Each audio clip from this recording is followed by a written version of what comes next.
Muy bien, buenos días a todos. Vamos a orar para comenzar esta mañana, para leer la palabra de Dios.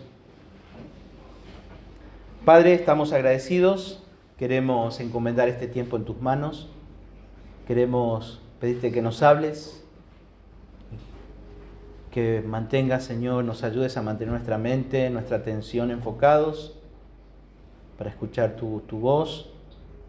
Te pido, Padre, que guíes mis palabras, mis pensamientos también en esta mañana para hacer lo más claro posible.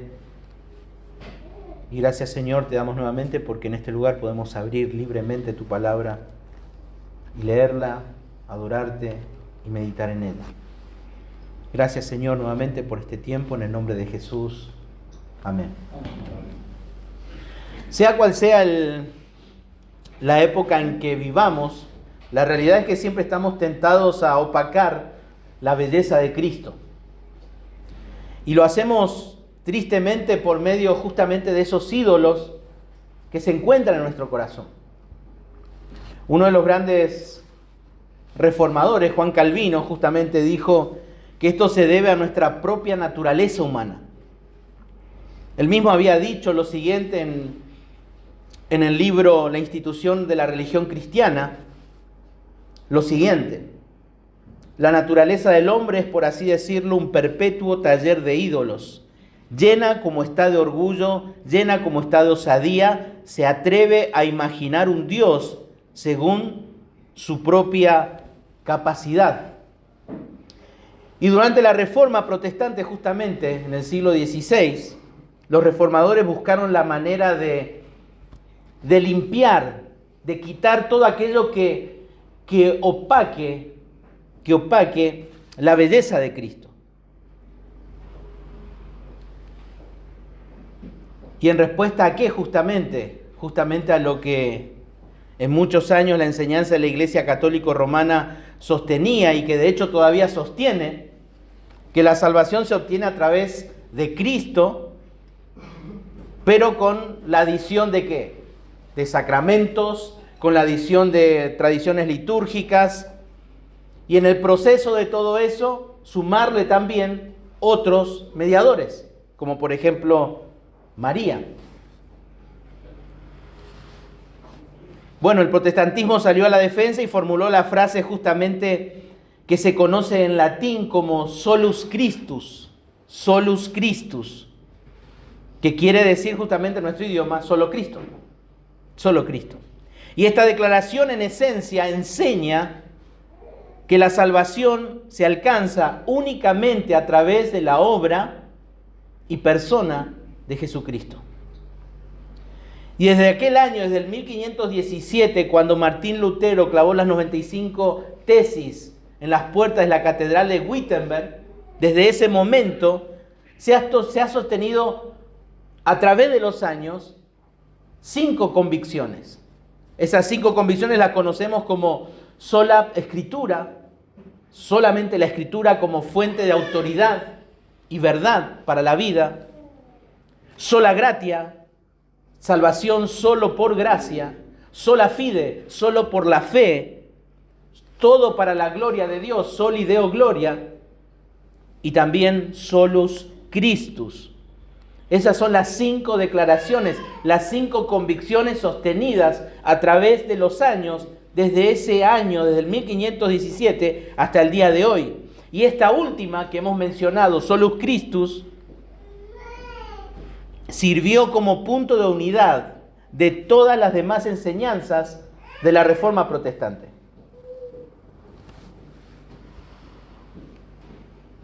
Pero esta no fue simplemente una enseñanza reformada que quedó en el olvido, en el pasado, sino que también es una doctrina, una convicción cristiana fundamental que se aplica a todos los tiempos.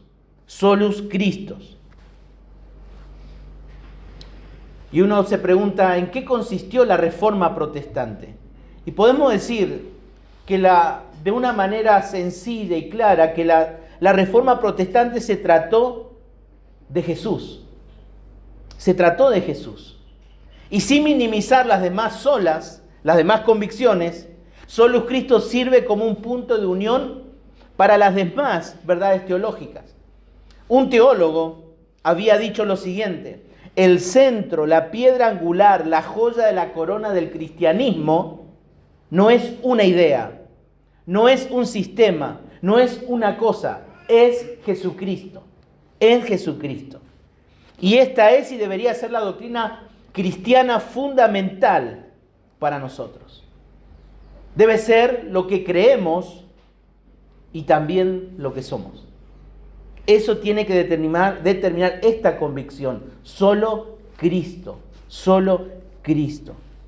Ahora bien, cuando Lutero, cuando Calvino, cuando Knox, todos estos hombres de Dios enseñaron estas convicciones, no estaban inventando verdades teológicas. Ellos no estaban inventando nada. Lo que ellos estaban haciendo era regresar a esas verdades fundamentales del cristianismo. Fundamentales. Que justamente habían sido perdidas y opacadas por la iglesia cristiana, la iglesia católica romana. Considerando que la fecha de conmemoración de la Reforma Protestante es en estos días, se van a celebrar ya 507 años de la Reforma Protestante, podríamos decir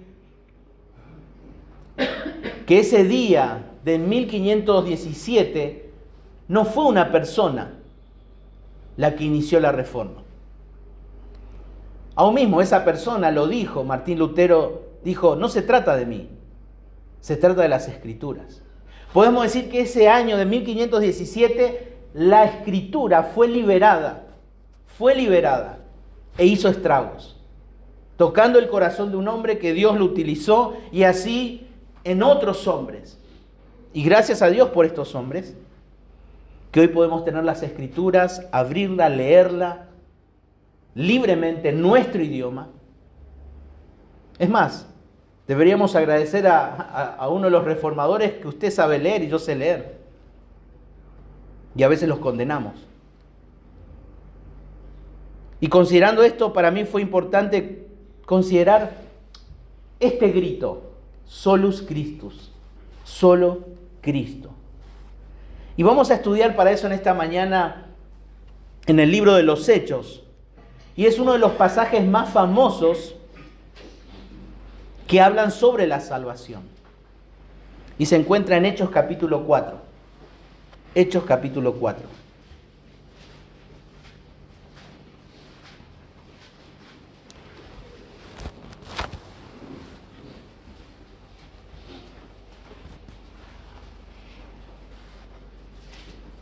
Tenemos que entender y aclarar esto, porque hoy día se confunde mucho lo que es la reforma. Tristemente, en el mundo evangélico hoy, muchas iglesias y denominaciones han puesto de la reforma como una marca registrada, como diciendo que ciertas iglesias y ciertas denominaciones son los únicos autorizados de hablar acerca de la reforma. Y la reforma no tiene que ver con una iglesia, con una denominación. La reforma tiene que ver con el corazón del creyente. Es mantener en alto estas convicciones, que la vida es solamente Escritura.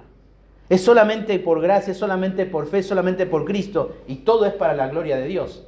Por lo tanto, esto no es para bautistas, no es para manos libres, no es para pentecostales, es para aquel creyente que decide regresar a las Escrituras. Por lo tanto, nosotros no nos identificamos como una denominación reformada, porque no tiene que ver con una denominación, tiene que ver con la vida misma, uno delante de Dios. Y vamos a leer Hechos capítulo 4, versículo 12, del 1 al 12. Y dice así la palabra de Dios: hablando ellos al pueblo, vinieron sobre ellos los sacerdotes con el jefe de la guardia del templo y los saduceos, resentidos de que enseñasen al pueblo y anunciasen en Jesús la resurrección de entre los muertos. Y les echaron mano y los pusieron en la cárcel hasta el día siguiente, porque era ya tarde. Pero muchos de los que habían oído la palabra creyeron, y el número de los varones eran como 5,000. Aconteció al día siguiente que se reunieron en Jerusalén los gobernadores, los ancianos y los escribas, y el sumo sacerdote Anás, y Caifás, y Juan, y Alejandro, y todos los que eran de la familia de los sumos sacerdotes.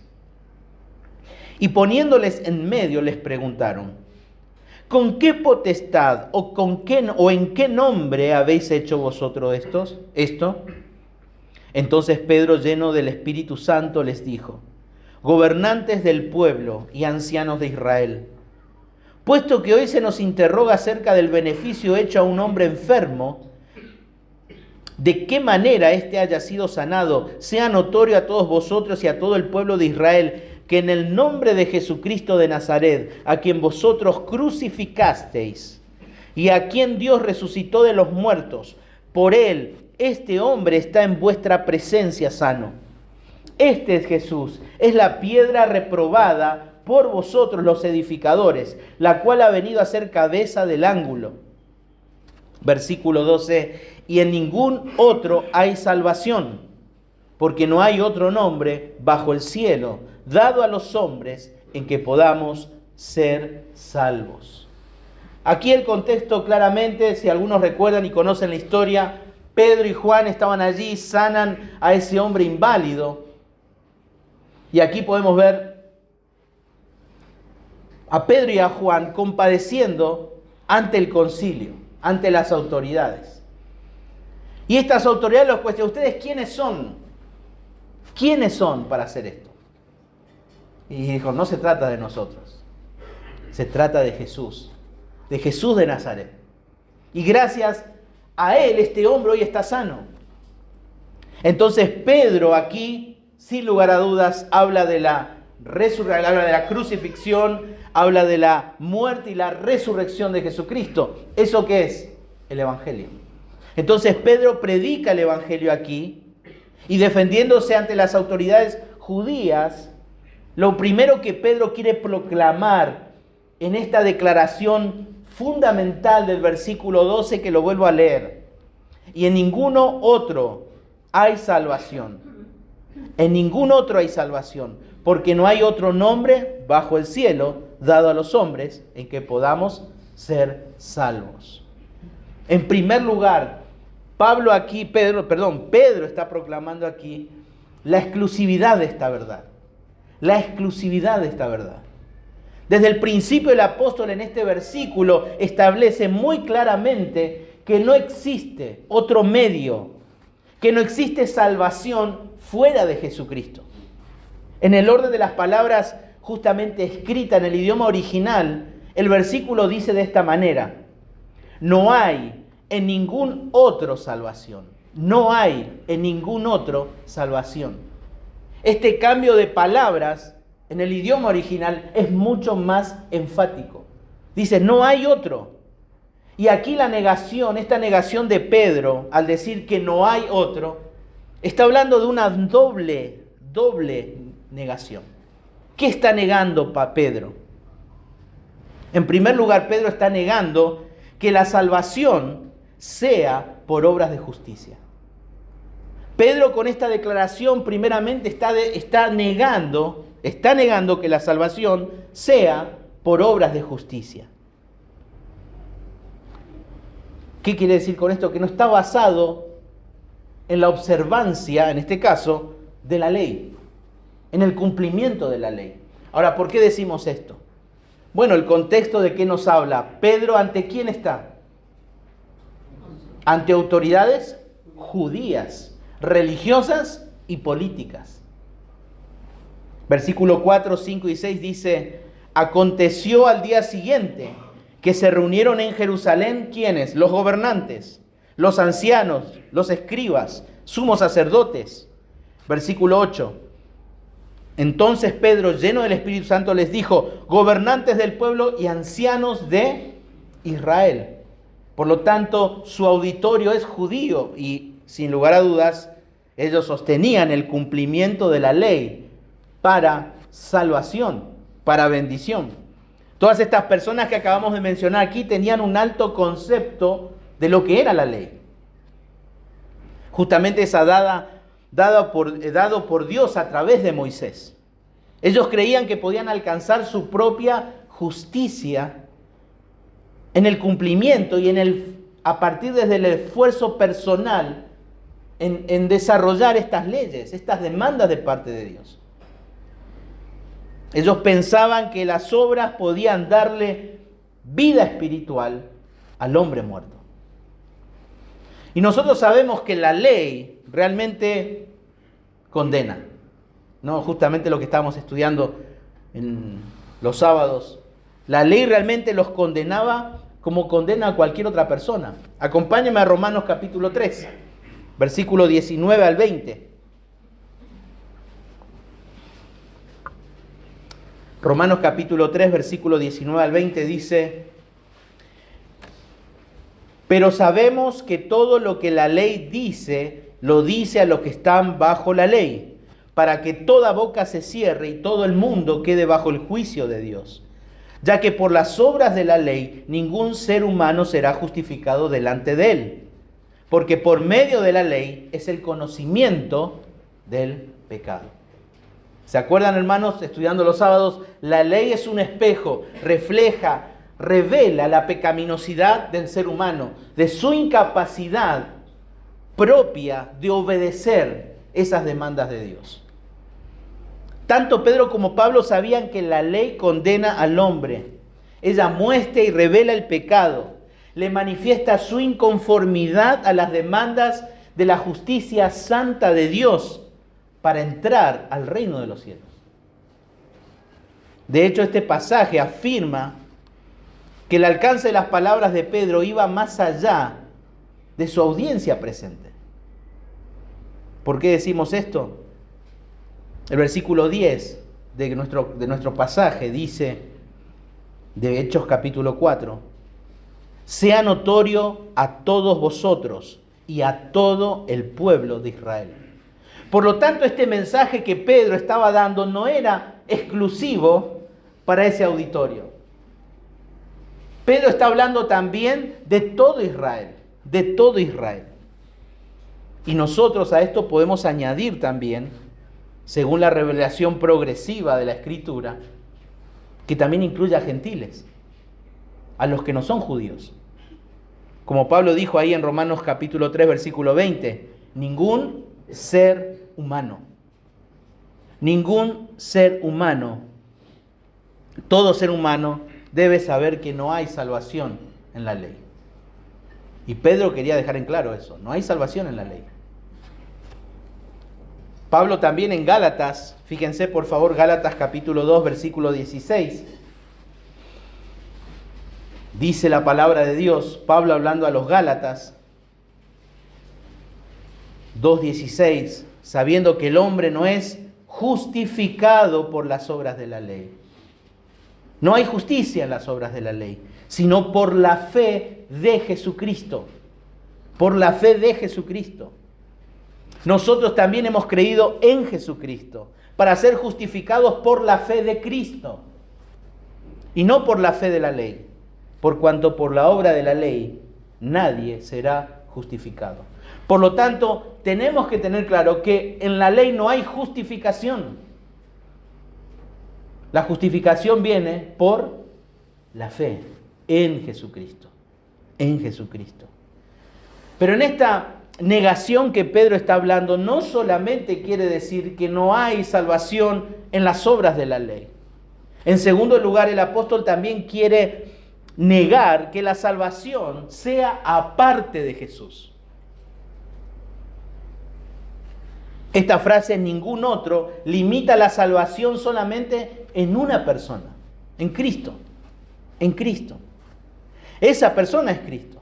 El Evangelio de Dios revela que la única manera de salvación se encuentra ¿en quién? En Cristo y en nadie más, en nadie más. Y esto es algo que Cristo mismo ha predicado, que Cristo mismo lo ha enseñado. Fíjense conmigo, Mateo capítulo 7, versículos 13 y 14. Mateo 7, 13 al 14.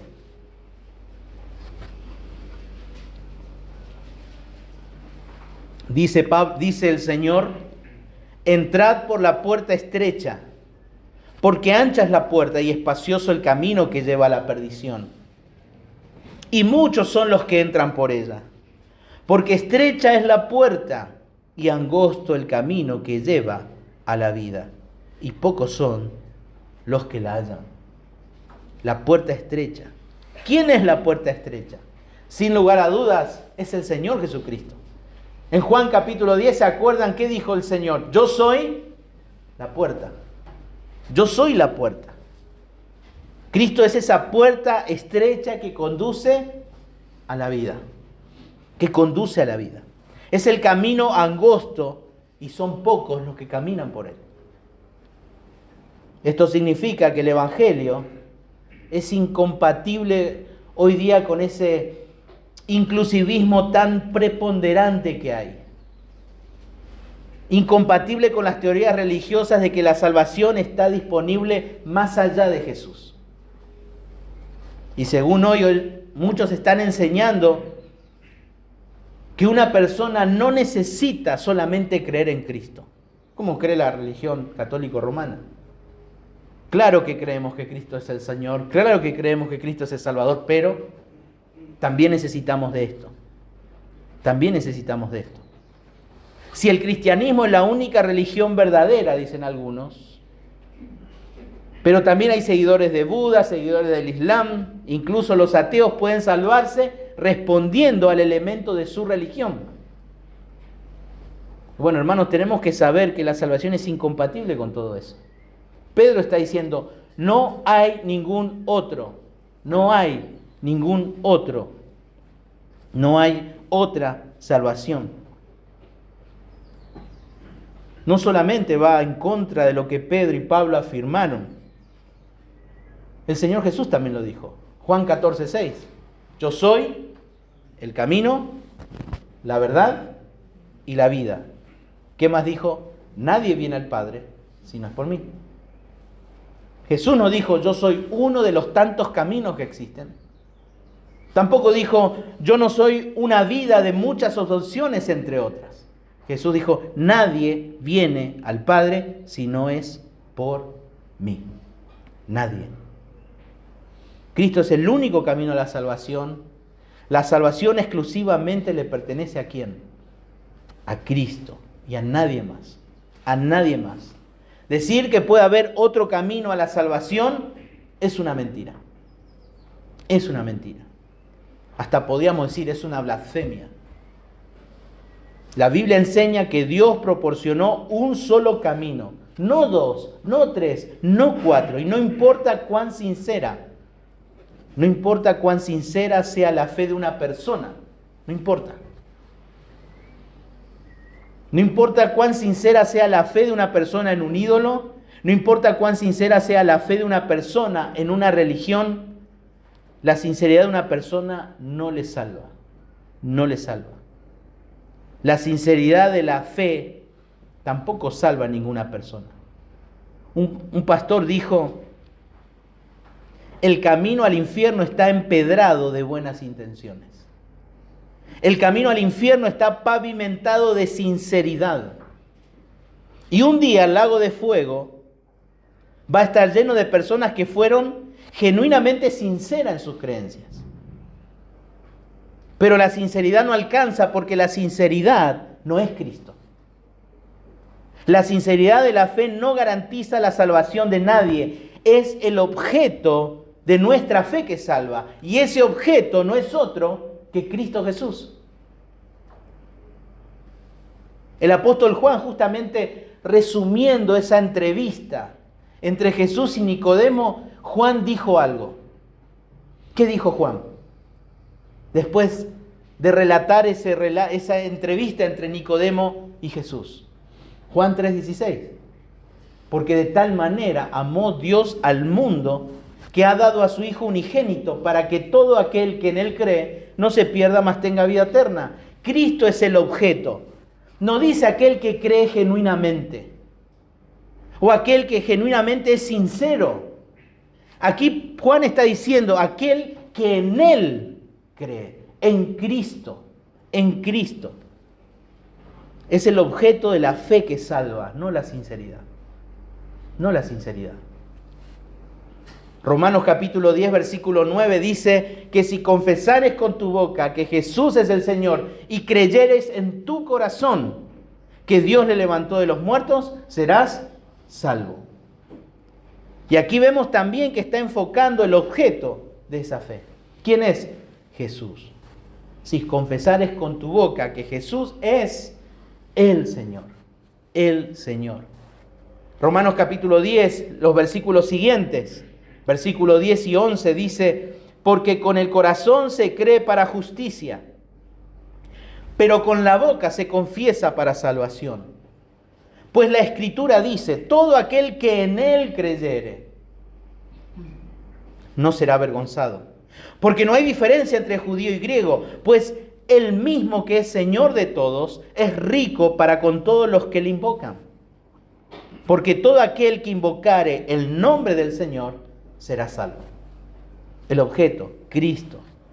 La sinceridad, las buenas intenciones, la religión no salva. No salva. Solo el objeto de la fe salva. No salva también diciendo yo tengo fe.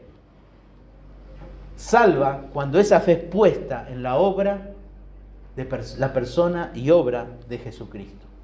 Esa es la fe que salva. Y aunque puede parecer amoroso, muy romántico, decirle a una persona que hay otros caminos que pueden llegar a Dios, en realidad eso es muy peligroso. Y hasta podríamos decir perverso, porque es una mentira diabólica. Hay una entrevista en YouTube que hace tiempo se subió.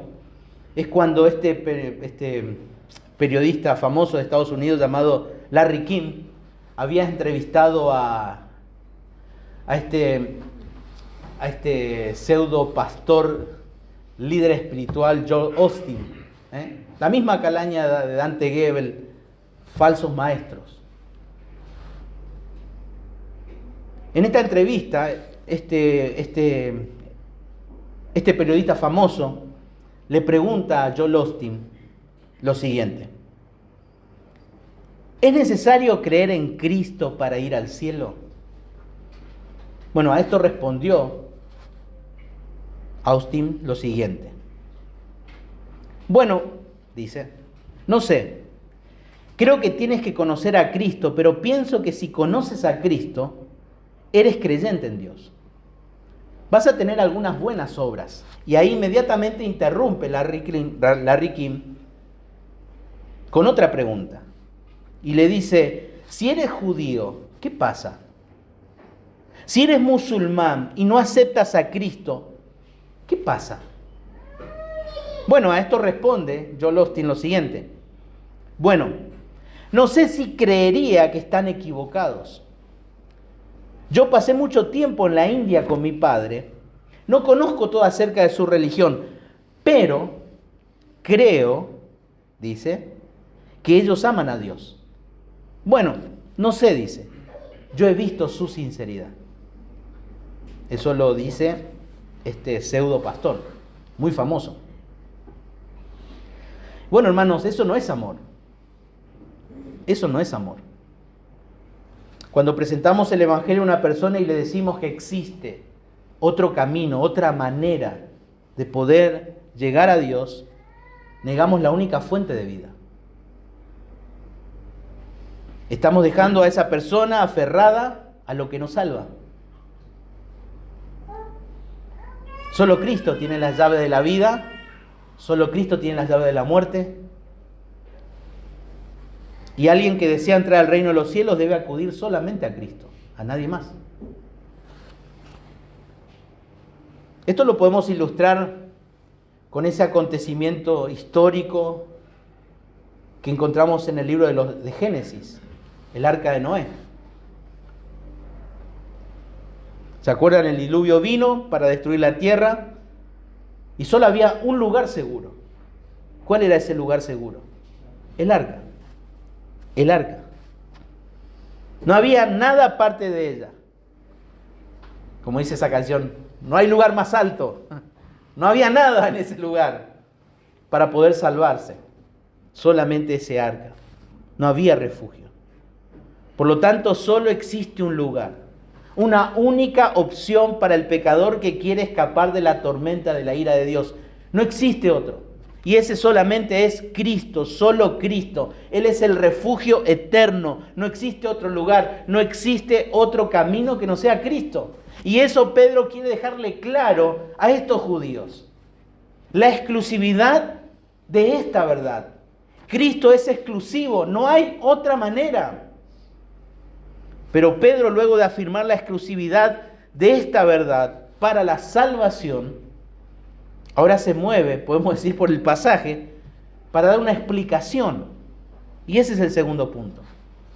No solamente Pedro presenta la exclusividad de Cristo para salvación, sino que también ahora va a explicar esta verdad. Él va a explicar esta verdad. Y es muy claro lo que el apóstol Pedro quiso decir. Pero él agrega una explicación a lo que dijo inmediatamente, y él explica que el nombre de Cristo revela la razón de su misión aquí en la tierra. El nombre de Cristo revela la razón por la cual Él vino a este mundo. Versículo 12 dice, en ningún otro hay salvación, porque no hay otro nombre bajo el cielo dado a los hombres en que podamos ser salvos. El mismo nombre de Cristo demuestra la razón, el objetivo de su visita a este planeta. Y creo que la mayoría de los que estamos aquí presentes sabemos que en la antigüedad el nombre no era un simple sustantivo al cual una persona responde, ¿no? No es solamente, el nombre en la antigüedad no era la manera más creativa de los padres de ponerle un nombre a su hijo. No, y hoy día se ponen muchos nombres sofisticados, ¿no? Pero ese no era el objetivo de los nombres. Los nombres en los tiempos de Pablo y de Pedro revelaba algo de esa persona. Revelaba algo de esa persona. Era parte de la personalidad, del carácter, de alguna situación específica que quería comunicar algo. Podríamos decir, describía la plenitud de ese ser. Y en el caso de Jesús, lo que Pedro está diciendo aquí es que el nombre que fue anunciado antes de su llegada a Belén, en ese establo, en ese pesebre, expresó su misión redentora. Fíjense conmigo en Mateo, capítulo 1, versículo 18 al 21. El nombre de Cristo fue revelado y comunicando así cuál era la personalidad de este hombre.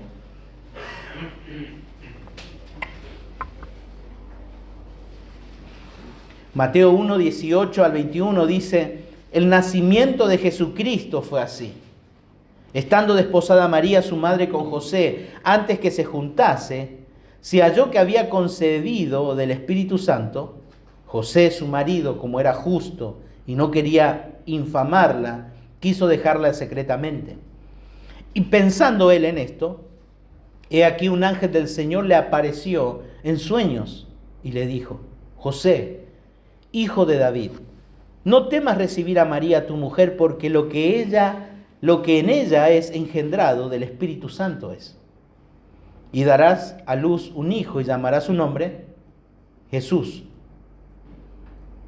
porque él salvará a su pueblo de sus pecados. Su nombre va a ser Jesús. ¿Por qué? Porque su nombre significa Salvador.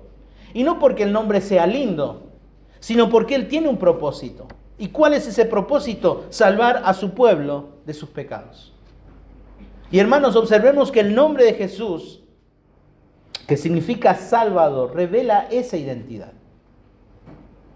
Él salvaría a su pueblo de sus pecados, y esto lo sabemos por los distintos relatos en los distintos evangelios y con todas las profecías en el Antiguo Testamento. El Señor se enfocó exclusivamente en nuestra salvación. Él vino para salvarnos. Él vino a buscar y a salvar lo que se había perdido. También observemos, hermanos, que el nombre de Jesús no solo revela su objetivo, su misión, también revela indirectamente nuestra condición espiritual.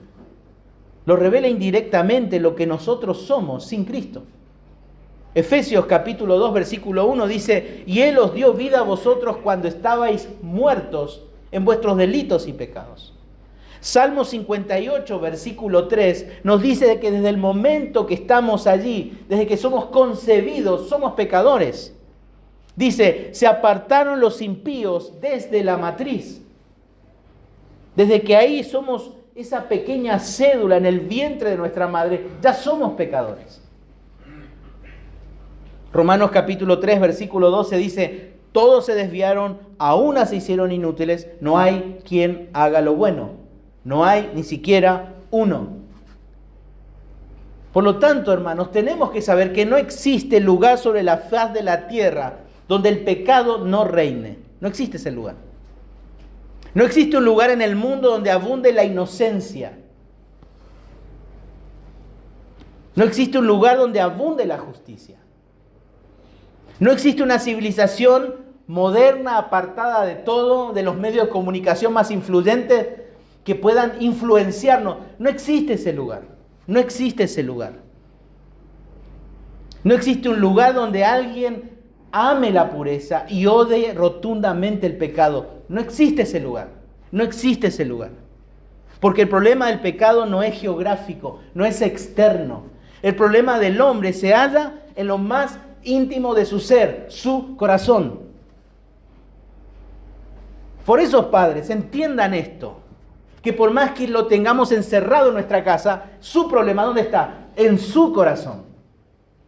Y por más que los encadenes al sillón de tu casa, su problema está en su corazón.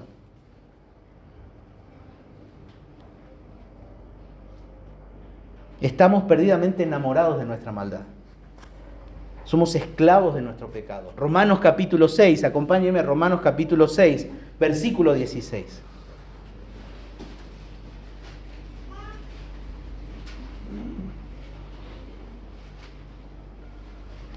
Dice, ¿no sabéis que si os sometéis a alguien como esclavos para obedecerle, sois esclavos de aquel a quien obedecéis, sea del pecado para muerte o sea de la obediencia para justicia? Pero gracias a Dios que aunque erais esclavos del pecado, habéis obedecido de corazón a aquella forma de doctrina a la cual fuisteis entregados.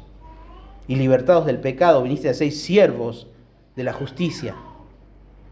La Biblia deja claramente que el pecado es el amo de la persona no regenerada. De aquella persona que no es redimida, su Señor es el pecado. No hay manera de abrir un camino para salvación a partir, por lo tanto, de nuestro propio esfuerzo humano. Es imposible. ¿Por qué? Porque todos nuestros esfuerzos se enfocan ¿en qué? En pecar. En eso se enfoca nuestro ser. En pecar. Revelarnos a un Dios santo, revelarnos a un Dios justo, todos nuestros esfuerzos, más allá de la fachada que tengamos, y aunque estemos revestidos de santidad o de justicia, podríamos decir hasta barata a veces, al final del día siempre nos enfocamos en una cosa. ¿En qué? En pecar. Y Pedro nos da a entender que insinuar que existe otro camino para la salvación es una falta de respeto al nombre de Cristo. Por eso nuestra convicción es que solamente en Cristo hay salvación. Solamente en Cristo, solos Christus. Insinuar que no exista otro camino es insinuar que Cristo es que en realidad Cristo no debió morir en la cruz. Si existen otros medios, entonces Cristo murió de balde. Gálatas capítulo 2, versículo 21 dice, no desecho la gracia de Dios, pues si por la ley fuese la justicia, entonces por demás murió Cristo. Pensar, insinuar o aceptar esta ridiculez de que existe otro medio, disminuye la gloria de Cristo.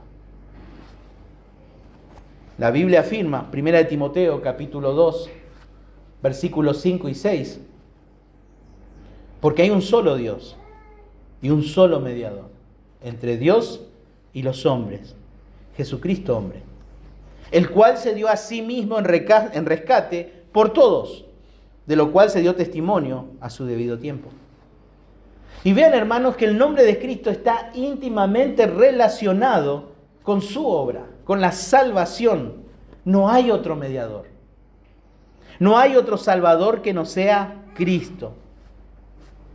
Pero además de todo esto, hermanos, esto de sugerir que haya otro camino es una falta de respeto al nombre de Cristo. Es también una ofensa, no solamente a Cristo, sino también una ofensa para Dios. El decir que hay otro medio de poder llegar a Dios también es una ofensa contra Dios Padre. ¿Por qué decimos esto? Volvamos otra vez a nuestro versículo 12. En ningún otro hay salvación, porque no hay otro nombre bajo el cielo dado a los hombres en que podamos ser salvos.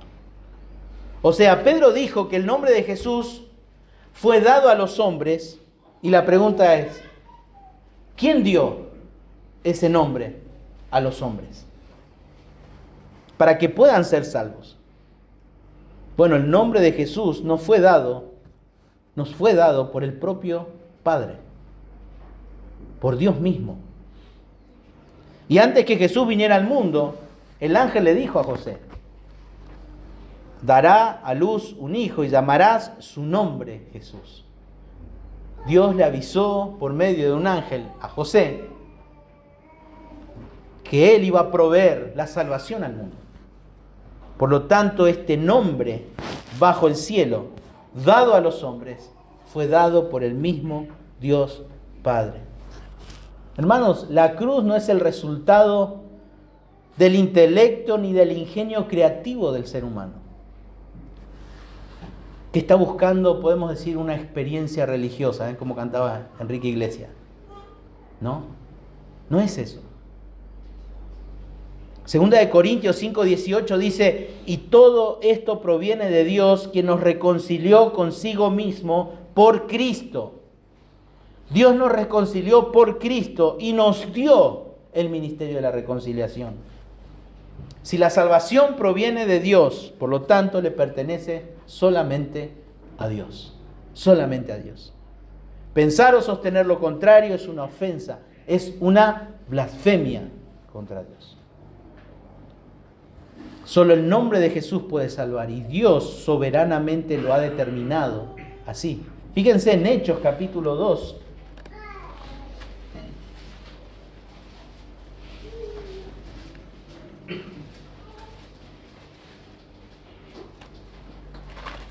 Pedro ahí predicando en su primer discurso, en su primer sermón, versículo 22, dice: varones israelitas, oíd estas palabras. Jesús Nazareno, varón aprobado por Dios entre vosotros con las maravillas, prodigios y señales que Dios hizo entre vosotros por medio de él, como vosotros mismos sabéis. A este Jesús entregado, no por Judas, sino por el determinado consejo y anticipado conocimiento de Dios, prendisteis y matasteis por manos de inicuo, crucificándole, el cual Dios levantó, suelto los dolores de la muerte, por cuanto era imposible que fuese retenido por ella. Dios ha determinado soberanamente. Fin del argumento. Fin del argumento. Solamente en Jesús hay salvación. Solamente Jesús es el camino. Que exista otro medio es una blasfemia contra Cristo y contra Dios. No podemos aceptar eso. No podemos aceptar eso. Pedro afirmó con estas palabras que Dios es el diseñador de la salvación. Dios es el dueño de la salvación y Él es el determinador, el medio para esta salvación. Entonces debemos preguntarnos, ¿cómo vamos a tener la osadía de ir en contra del plan de Dios y proponer que exista otro camino de salvación? ¿Cómo podemos aceptar eso? ¿A quién se le ocurre diseñar todo así?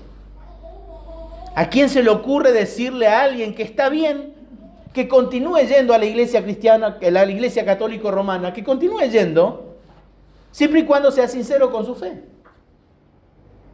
Total despacito, viste que no hay que forzarle. Dios estableció, determinó que hay salvación solamente por medio de Cristo. Vamos a Gálatas capítulo 1.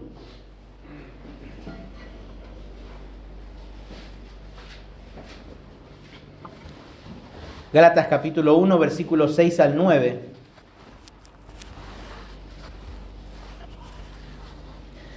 Pablo dice: estoy maravillado de que tan pronto os hayáis alejado del que os llamó por la gracia de Cristo, para seguir un evangelio diferente.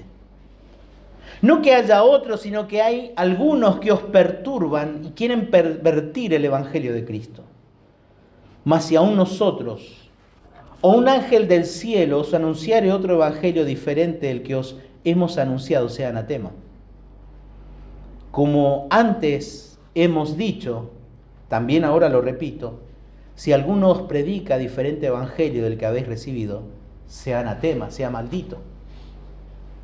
Hermanos, el único evangelio que salva es el evangelio de Dios.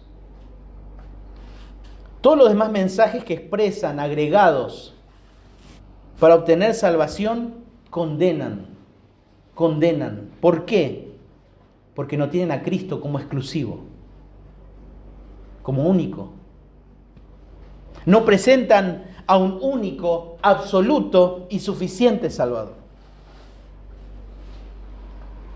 Dios excluye, descarta todos esos otros caminos. Jesús es el único nombre con autoridad bajo el cielo para salvar. Y en estos, hermanos, no hay espacio para ser neutros, para aceptarnos todo.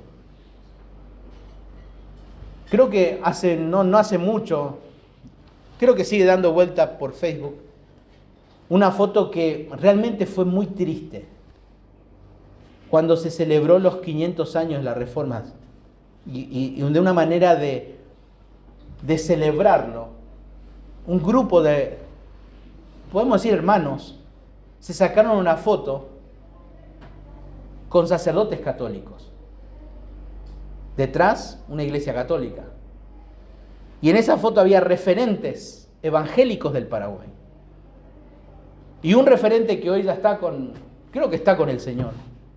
Decía, esa foto muestra el amor de Dios. El amor de Dios. Ahí no hay exclusividad.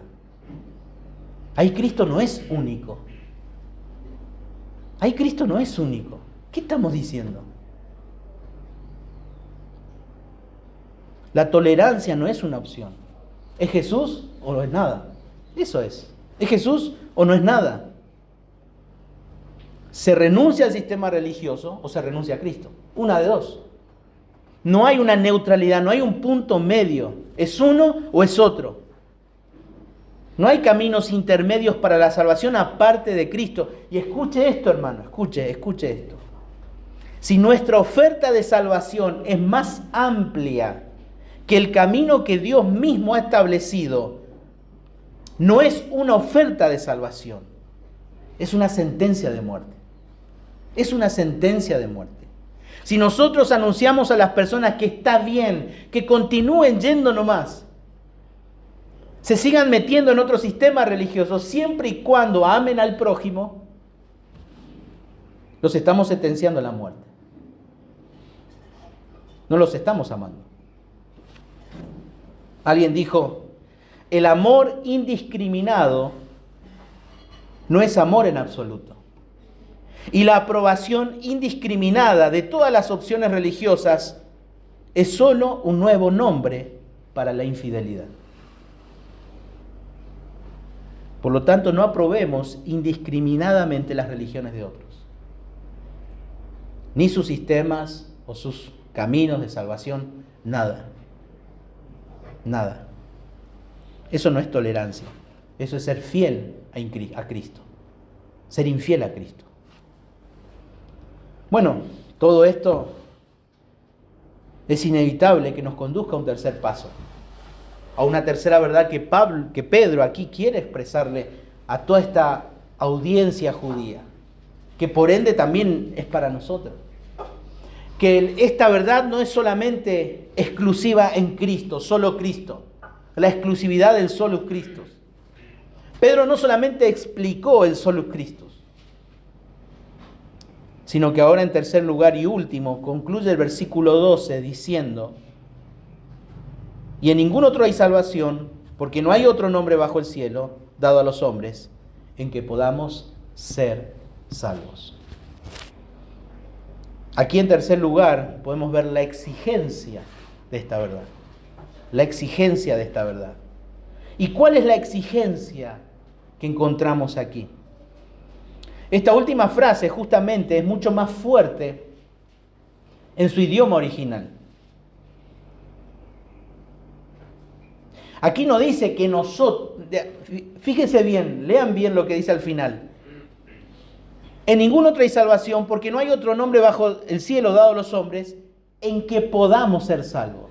Como este verbo poder da a entender como que yo tengo la capacidad de poder ser salvo, si uno lo lee así simplemente.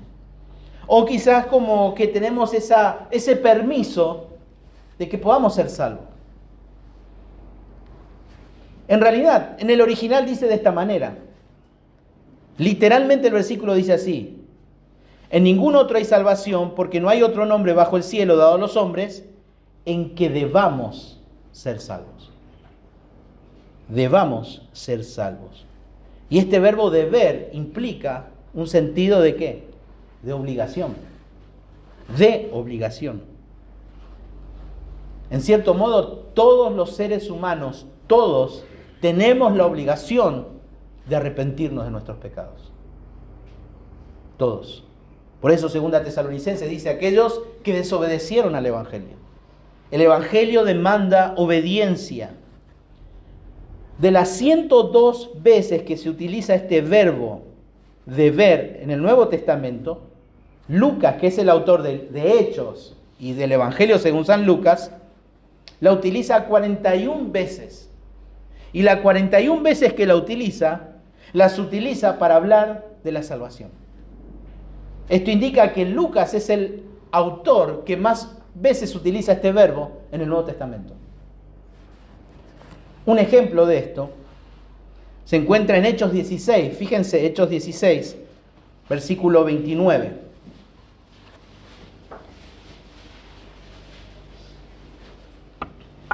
Dice así, versículo 29. ¿Se acuerdan? Pablo y Silas en la prisión. Él entonces, pidiendo luz, se precipitó adentro y temblando se postró a los pies de Pablo y de Silas, el carcelero. Y sacándoles, les dijo: señores, y aquí viene la pregunta, ¿qué debo hacer para ser salvo? Ahí está el verbo deber. ¿Por qué está relacionado con salvación? Porque dice, ¿qué debo hacer para ser salvo? Ellos dijeron, cree en el Señor Jesucristo y serás salvo tú y tu casa. Y le hablaron la palabra del Señor a él y todos los que estaban en su casa. Aquí justamente este verbo que Lucas utiliza está relacionado con Jesús. Y esa necesidad establecida por Dios para la salvación. Para la salvación. La necesidad que la salvación solo es posible por medio de ¿quién? De Cristo. ¿Qué debo hacer para ser salvo? Cree en el Señor Jesucristo. Cree en el Señor Jesucristo. Por lo tanto, todo ser humano tiene esa obligación moral de responder al llamado de creer en Jesús para alcanzar la salvación. Es su necesidad, es la obligación del ser humano. Por supuesto, si quiere ser salvo. Tiene la obligación de buscar la salvación, pero solamente en Jesús. Solamente en Jesús. Nadie tiene ninguna posibilidad de alcanzar la salvación si no responde al llamado exclusivo de Cristo.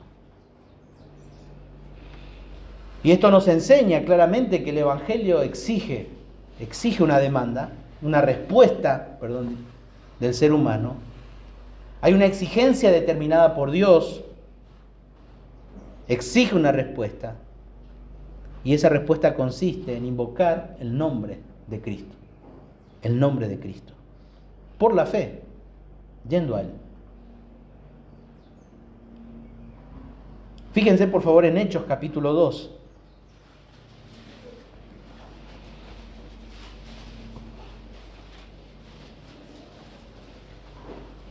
Versículo 19.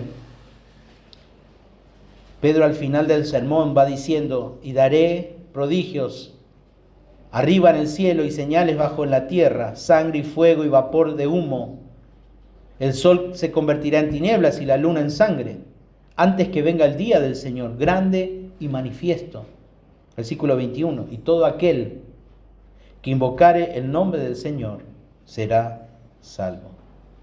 Vean cómo concluye Pedro este sermón. Concluye con una exigencia. Concluye con una demanda. Si quieres ser salvo, tenés que invocar el nombre del Señor por la fe. No hay otro camino. No hay otro camino. Existe salvación de parte de Dios solamente para aquellos que vuelven, que regresan a Cristo por la fe exclusivamente. Y esta es la respuesta, la exigencia de toda persona que quiera alcanzar salvación: invocar su nombre. Ahora, yo me pregunto, si la salvación se halla exclusivamente en Cristo, pregunto primeramente, ¿sostenemos eso? Vuelvo a preguntar, ¿sostenemos que solamente en Cristo hay salvación? ¿Seguro? ¿Creemos que solamente en Jesús hay salvación? ¿No hay en otro? ¿No hay otro medio? ¿Hay alguna manera, no sé, de compartirlo con alguien más para que podamos estar más tranquilos con nuestra salvación? No, solo Cristo. Bueno, ahora yo me pregunto, ¿por qué existen personas que dicen ser cristianas evangélicas y viven su vida sin considerar a Dios, dándole prioridad a otras cosas, menos a Cristo? ¿Por qué?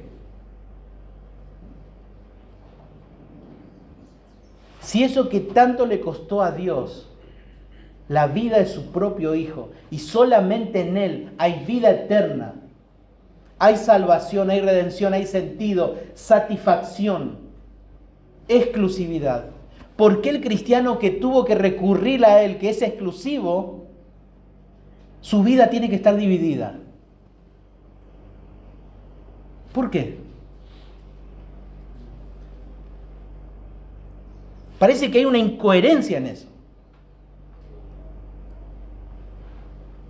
La exigencia que Dios hace en el Evangelio no se termina cuando respondimos al llamado de salvación. No termina allí. La exigencia que Dios hace en el Evangelio no se termina cuando respondimos favorablemente a la salvación. Toda nuestra vida cristiana, de principio a fin, debe estar caracterizada por una devoción exclusiva a Cristo. Acompáñenme en 2 de Corintios capítulo 11, versículo 3. 2 de Corintios capítulo 11, versículo 3. Pablo les dice a los corintios en esta segunda carta: pero temo, que como la serpiente con su astucia engañó a Eva, vuestros sentidos sean de alguna manera extraviados de la sincera fidelidad a Cristo. Este versículo nos enseña la profunda preocupación de Pablo en el ministerio. ¿Cuál era su preocupación? ¿Qué era lo que lo estaba quebrantando? Que el pensamiento de aquellas personas que pertenecían a la iglesia en Corintio sean de alguna manera, dice, extraviados de la sincera fidelidad a Cristo. ¿Qué quiere decir Pablo con esto? Bueno, ahí la palabra o el verbo extraviar se puede traducir de la siguiente manera: arruinar, destruir o corromper. Arruinar, destruir o corromper. Él se refería a lo siguiente: que nuestra mente se puede echar a perder, que nuestros pensamientos, espiritualmente hablando, se pueden pudrir. Se pueden pudrir, arruinar, destruir, perderse. Y la segunda frase, donde dice sincera fidelidad, es una sola palabra en el idioma original. Y la palabra es sencillez. Sencillez. En otras palabras, Pablo dijo que los pensamientos de estas personas podían echarse a perder de la sencillez en Cristo. Lo que nos dice este versículo es que hay una sencillez del Evangelio que debemos proteger en nuestra mente. Debemos cuidarla, debemos protegerla. Si hemos respondido favorablemente a la salvación, al Evangelio, debemos hacer todo lo posible en proteger las verdades, la exclusividad de Cristo en nuestra mente. En nuestra mente. La integridad del Evangelio se hace o se deshace sobre la exclusividad de Cristo para la salvación. Quizá esto pueda sonar para algunos un poco exagerado, un poco intolerante quizás. Pero cuando entendemos cuál es la exigencia de Dios en el Evangelio, nuestra obligación para con Él es naturalmente exclusiva. Es exclusiva. Pablo nos enseñó ahí en este pasaje de 2 de Corintios 11:3 que hay un problema. ¿Y cuál es ese problema? El problema es que nosotros podemos ser engañados. Podemos ser engañados. Y por esta razón Pablo es como que rompe el cristal de seguridad, prende todas las luces, la atención de alerta, de alarma. Porque Pablo sabía, y escuchen esto, siempre existe la posibilidad de abandonar a Cristo, aún cuando nos identificamos con la iglesia del Señor. Aún. Siempre existe esa posibilidad de serle infiel a Cristo, incluso cuando nos identificamos con una iglesia. Y esto tenemos que repetirlo y saber y estar convencidos de esto. Hermanos, no podemos sostener que alguien que respondió favorablemente al mensaje de salvación signifique que sea verdaderamente salvo. Y usted va a decir, ya empezamos otra vez. Pero si no tengo que arrancar de mi Biblia la página de Mateo capítulo 13, el 1 al 9. Porque habla de la parábola del sembrador. Y la parábola del sembrador dice, aquel día salió Jesús de la casa y se sentó junto al mar. Y se le juntó mucha gente, y entrando él en la barca se sentó, y toda la gente estaba en la playa, y les habló muchas cosas por parábolas, diciendo, he aquí el sembrador salió a sembrar, y mientras sembraba, parte de la semilla cayó junto al camino, y vinieron las aves y se la comieron. Parte cayó en los pedregales, donde había mucha tierra, brotó pronto porque no tenía profundidad de tierra, pero salió el sol, se quemó, y porque no tenía raíz se secó. Y parte cayó entre espinos, y los espinos crecieron y la ahogaron. Pero parte cayó en la buena tierra, y dio fruto, el cual a 100, a cual 70, y a cual 30, uno por uno. El que tiene oídos para oír, oiga. Pero eso es una parábola, hay muchas interpretaciones. No te preocupes. Jesús ya la interpretó. Versículo 18. Fíjense, versículo 18 al 23. El mismo Señor interpreta esta parábola. No hay mucha exégesis por hacer,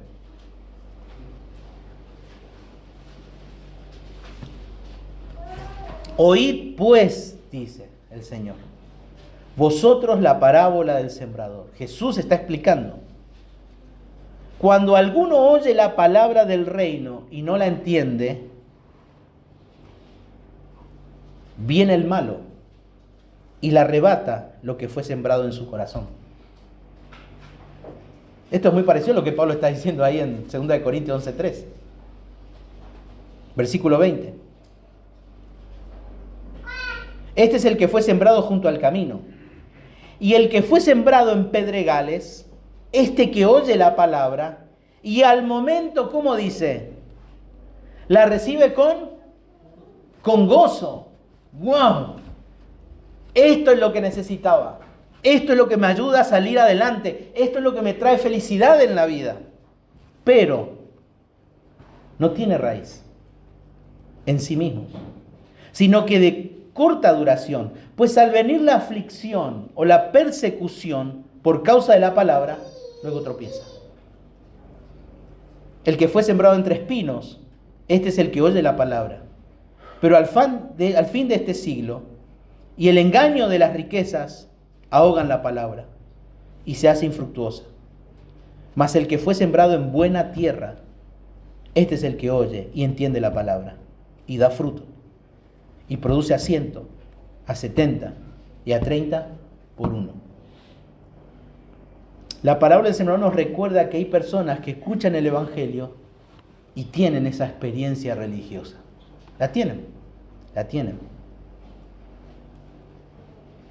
Pero que todavía ellos están muertos en sus corazones. Están muertos. De modo que si decimos haber respondido favorablemente al mensaje de salvación, siempre debemos estar alertas. Siempre debemos estar alertas. En guardia de no arruinar esa sencillez del Evangelio que hemos recibido. Y hay dos maneras de arruinar esto. Primeramente, por medio de la sustitución. Cuando hay personas,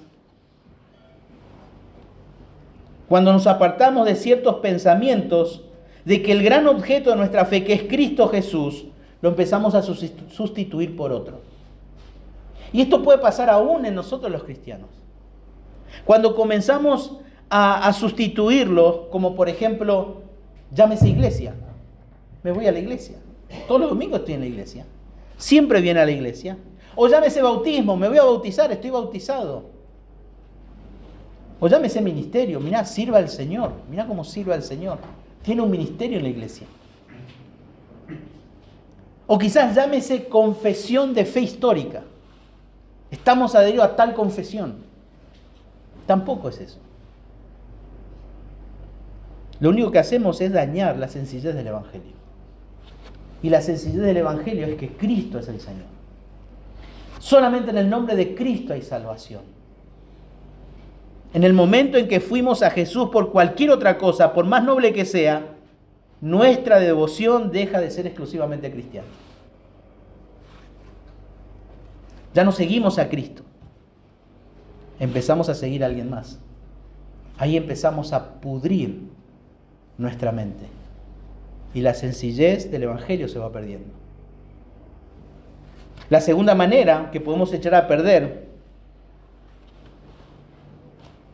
nuestro pensamiento y la sencillez del Evangelio es a través de la suma.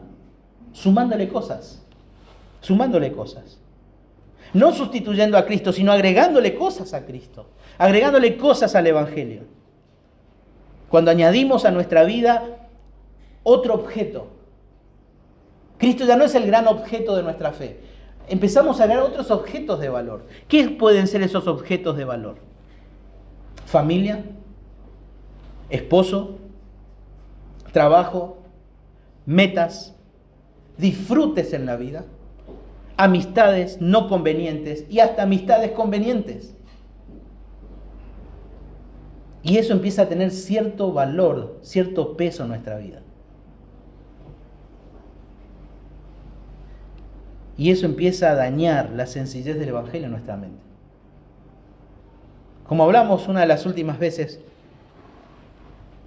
¿por qué muchos no crecen en su vida cristiana?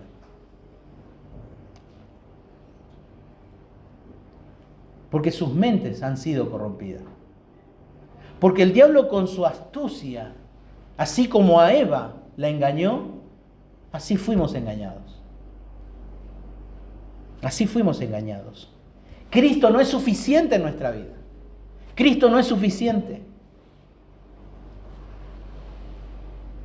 Si Dios quiera que no, pero si hoy Dios determina quitarte tus hijos, ¿quién es suficiente? Si hoy Dios te hace perder tu trabajo, que tanto dinero ganas, ¿quién es suficiente? Si Dios hoy te quita a tu esposo o tu esposa, ¿quién es suficiente en tu vida? Si hoy Cristo te quita a tus amigos, ¿quién es suficiente en tu vida? ¿Quién es suficiente?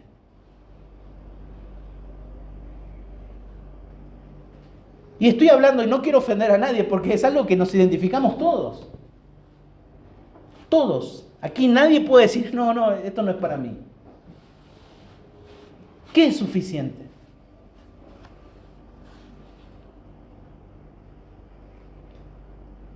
Con solo agregarle cualquier cosa a la vida cristiana para hallar satisfacción, corrompemos el Evangelio por completo. Lo corrompemos, lo ensuciamos, lo pudrimos. Cualquier cosa, por más pequeña y noble que pueda sonar y pueda parecer, estropeamos la sencillez del Evangelio. ¿Por qué? Porque Cristo no comparte con nadie su gloria. No la comparte con nadie. Toda la gloria es de Él. De Él. No renunciemos a la integridad de nuestra mente. Desde el momento en que respondimos al mensaje de salvación, la exigencia es la misma. ¿Y cuál es la exigencia? Mantengamos a Cristo en nuestra vida en primer lugar. Solo Cristo. Por eso hablar de reforma no es hablar de una denominación o tener una marca registrada. Yo soy el único autorizado para hablar de reforma. La reforma tiene que ver con una cuestión en el corazón del hombre. ¿Por qué Cristo tiene que estar en primer lugar en nuestras vidas? Porque no hay otro Salvador, pero tampoco hay otro Señor. Es Cristo, solo Cristo. Mateo capítulo 22, 37 y 38 dijo Jesús: amarás al Señor tu Dios con todo tu corazón. ¿Por qué con todo tu corazón? Porque Proverbios 4, 23 dice: sobre toda cosa guardada, guarda tu corazón, porque de él mana la vida. Por lo tanto, ver tu vida, ver mi vida, indica quién es tu Señor. Eso no hay duda. No hay duda. Si observas en la semana cómo es tu vida, hacete un examen y mirá. Anda al cardiólogo de los cardiólogos y pregunta: Señor, ¿cómo está mi corazón?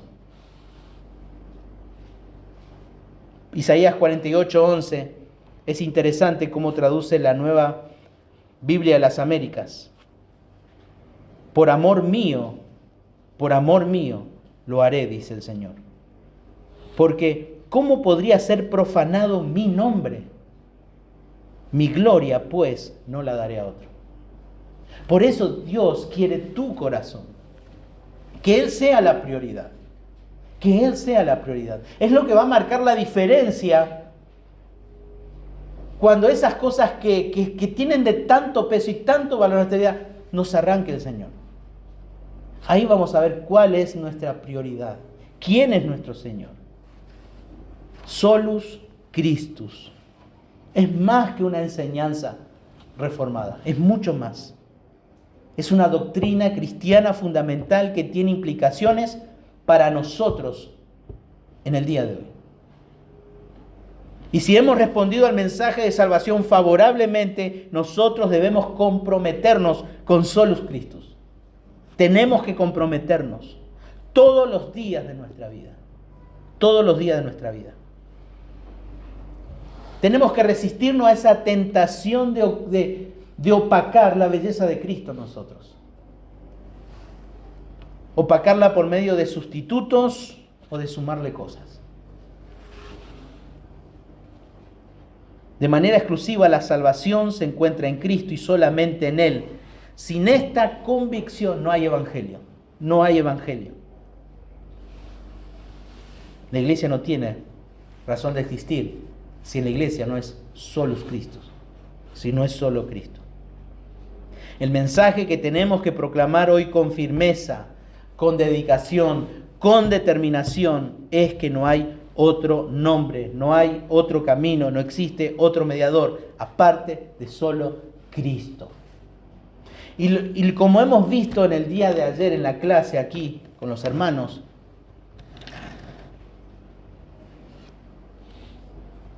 vimos que necesitamos reconocer a Dios y a Cristo como el dador de todas las cosas, como el Señor de nuestras vidas.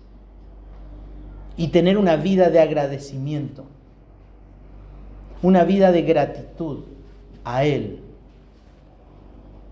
Porque en realidad el pueblo de Israel perdió la bendición por un pecado.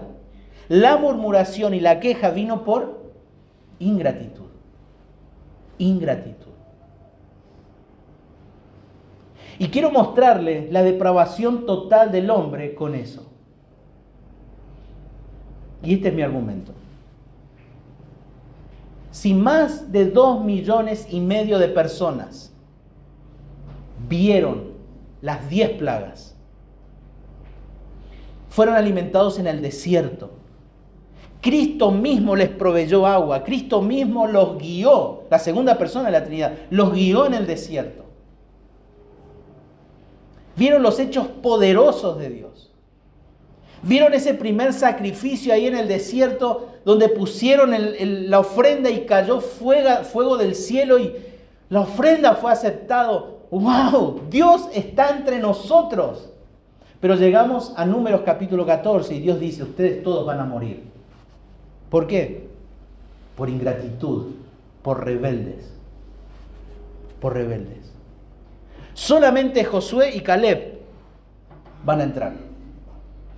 Porque ellos creyeron en la promesa. Creyeron en la palabra. Porque la fe viene por el oír. Y el resto que pudo entrar, por gracia. Porque Dios lo determinó en ese momento.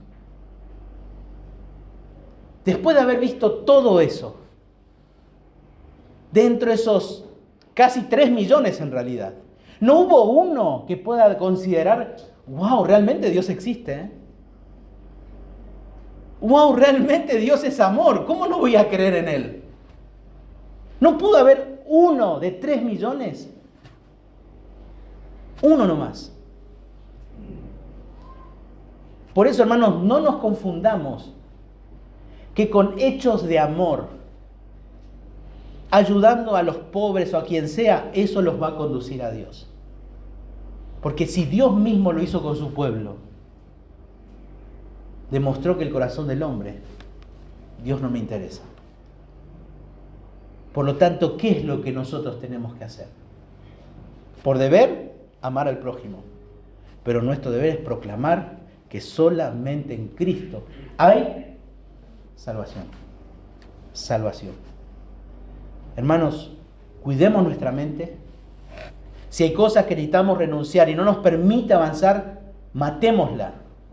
Como ese sermón que les animé a que escuchen, cortando en pedazos a Agar. Corte en pedazos esas amistades. Corte en pedazos a aquellos que no le permiten tener una mente sencilla en el Evangelio. Empieza a cortarlo. Porque eso no permite, ensucia la mente. Hermanos, que el Señor bendiga su palabra. Y si hay alguien aquí todavía que no ha depositado su fe en la obra y persona de Cristo, hágalo. Confiese, arrepiéntase de su pecado y deposite su fe en la persona y obra de Cristo. Oramos. Padre, te damos gracias en esta mañana por tu palabra. Gracias, Señor, porque eres un Dios de gracia, de misericordia. Has abierto nuestros ojos para reconocer que tú eres el único, el suficiente, el absoluto Salvador y Señor de nuestra vida. Ayúdanos, Señor, a aferrarnos y a vivir esta verdad. Solo Cristo. Solo Cristo. Y si hay alguno entre nosotros que aún, Señor, no ha depositado su fe en la obra y persona de Jesucristo, dale gracia, dale misericordia, Señor. De esta manera encomendamos este tiempo en tus manos, en el nombre de Jesús. Amén.